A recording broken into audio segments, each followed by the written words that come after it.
a really significant, long-standing closed door in mathematics, Hmm.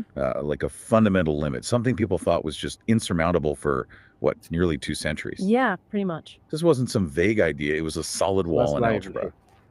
Now, what if I told you that wall, after almost 200 years, has, well, it's been breached? It's quite a story, and it really starts back in the early 19th century, 1824 to be precise, with truly brilliant mathematician Niels Henrik Abel. Abel, right? He proved what we now call the Abel-Ruffini theorem.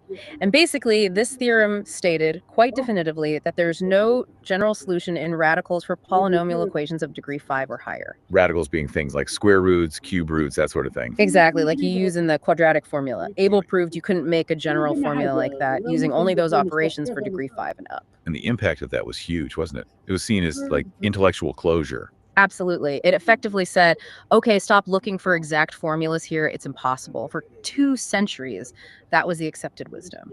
So if you actually needed to solve one of these higher degree equations, say for physics or engineering, yeah, what did you do?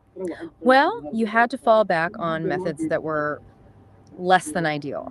You're talking numerical approximations, things like Newton's method, perturbative approaches, iterative solvers. And these all have problems, right? They do. I mean, they can be unstable, you get rounding errors creeping in, and crucially, they just give you an approximation.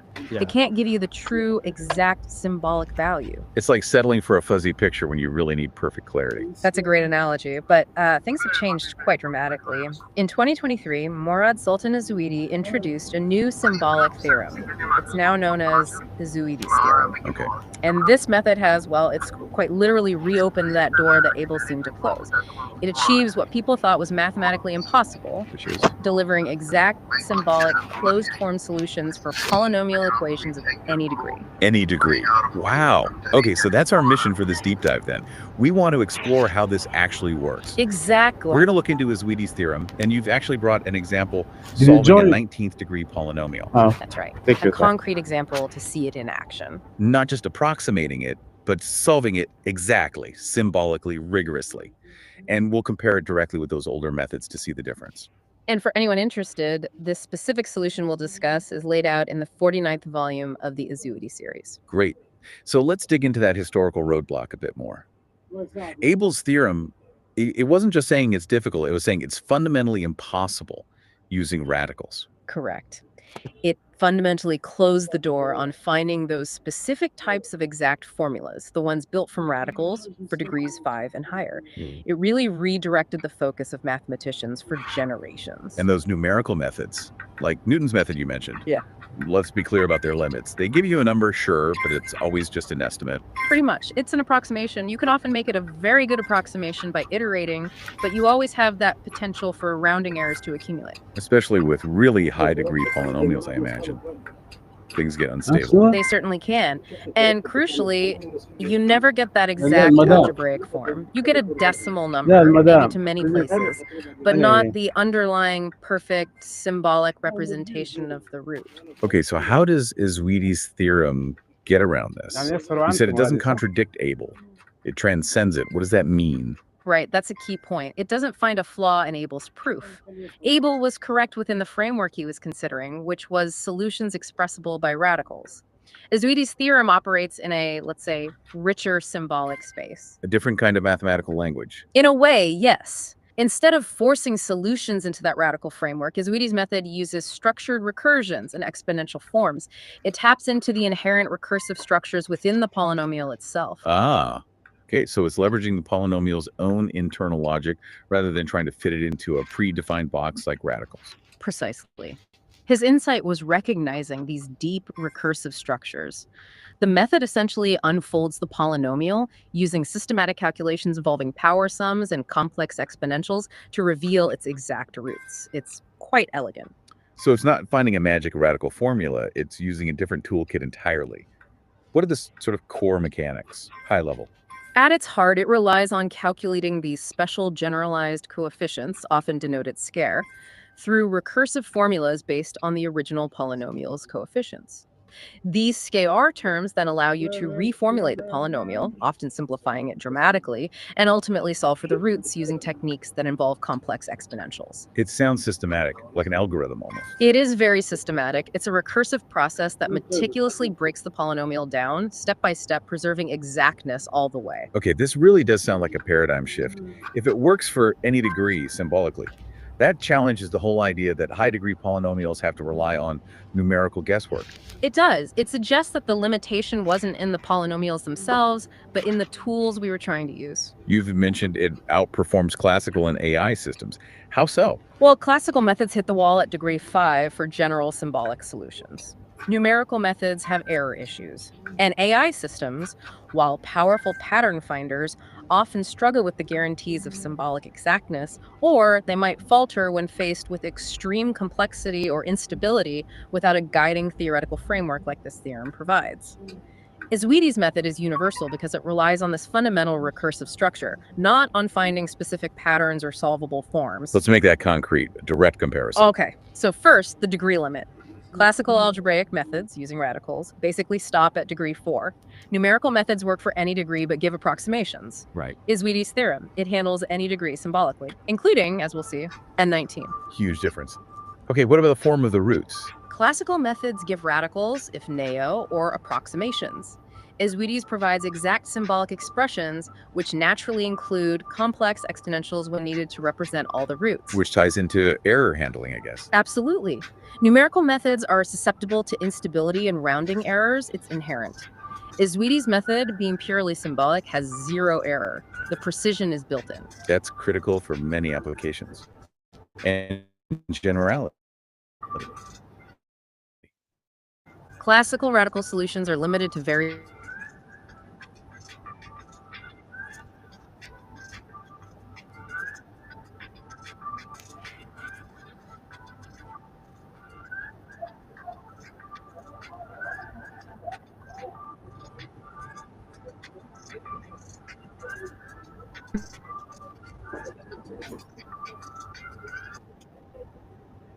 Definitely not something you solve by hand using old methods. For anyone listening, we'll put the full equation in the show notes. Don't worry about scribbling it down. Right. So traditionally, you'd absolutely reach for a numerical solver here and get approximate roots. But with the Izwidi's theorem, what's step 1? The first step is to apply the recursive process to calculate those special symbolic coefficients, that's the scalar terms, based on the coefficients of this px. Okay, these square R things again, they're like structural components you extract. Exactly. Think of them as generalized coefficients derived through a very specific recursive recipe. You calculate 0r, then S1r based on SU-r and the polynomial coefficients, then S2r, and so on. And crucially, this calculation is purely symbolic, no numbers being rounded. Purely symbolic. Every step maintains exact mathematical expressions. That's absolutely key to the whole thing. Okay, so you run this recursive calculation for our 19th degree monster. What happens? Something quite remarkable happens for this specific polynomial. As you calculate these scalar terms, you find that a whole bunch of them turn out to be exactly 0. Really? Which ones? For this equation, it turns out that CAR through S7R are all 0. And then skipping SATR, the terms from S9R all the way up to 16R are also 0.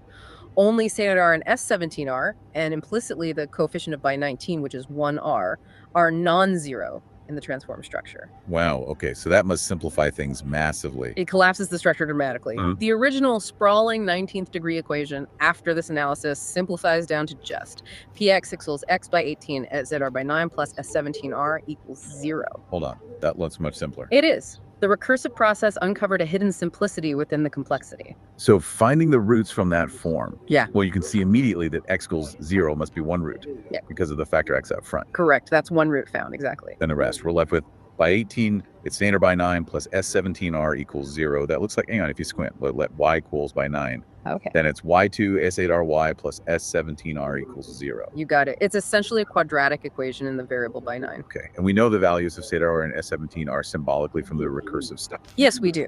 They are specific, exact values derived from the original coefficients. See, RR turns out to be 92377 times 199, and S17R is 923731 times 1918. Again, exact value. So you can just use the standard quadratic formula to solve for bi9. Precisely. Bi9 equals SAR, that's an RR, 241, SS17R, 21.